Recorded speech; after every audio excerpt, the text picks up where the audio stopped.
மிக முக்கியமானது. உலகத்துக்கும் உங்களுக்கும் வித்தியாசம் இருக்கணும். அப்போஸ்தலர் 2:40 சொல்லுது, மாறுபாடான சந்ததியை விட்டு விலகி உங்களை ரட்சித்துக் கொள்ளுங்கள், உலகத்துக்கு ஒத்த வேஷம் தரிக்காதிருங்கள். ரோமர் 12 சொல்லுது. வசனம் எல்லாம் தெளிவாக தான் இருக்கு.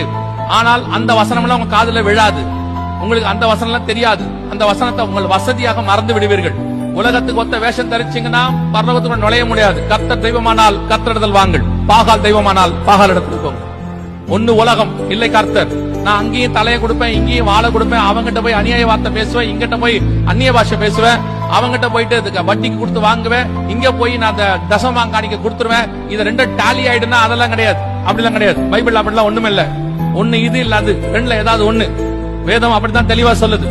உங்களுடைய தனிப்பட்ட வாழ்க்கை, ஆவிக்குரிய வாழ்க்கை கர்த்தருக்கு முன்பாக எப்படி இருக்குதுங்கிறதா முக்கியம்.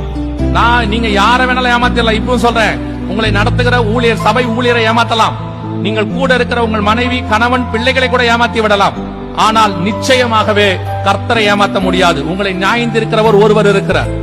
அவருக்கு முன்பாக நீங்களும் நானும் எப்படி இருக்கிறோம் என்பதுதான் முக்கியம். உங்கள் தனிப்பட்ட வாழ்க்கை கர்த்தருக்கு முன்பாக இருக்குதா? இது எத்தனையோ முறை சொல்லி இருக்கிறோம். உலகத்துல இருக்கிற சினிமாக்கார மாதிரி, உலகத்துல இருக்கிற அரசியல்வாதி மாதிரி, அவன் ஆடுற ஆட்டம், அவன் குதிக்கிற குதி, அவன் பண்ற அரசியல், அவன் பண்ணக்கூடியதான பதவி போட்டி, இது எதுவும் சபைக்குள்ள இருக்கக்கூடாது. இங்க இது வேற. இது பரலோக ராஜ்யம். மனம் திரும்புங்கள், பரலோக ராஜ்யம் சமீபமா இருக்கிறது. உலகத்தின் ராஜ்யத்துக்குரிய எதுவும் இங்க வரக்கூடாது.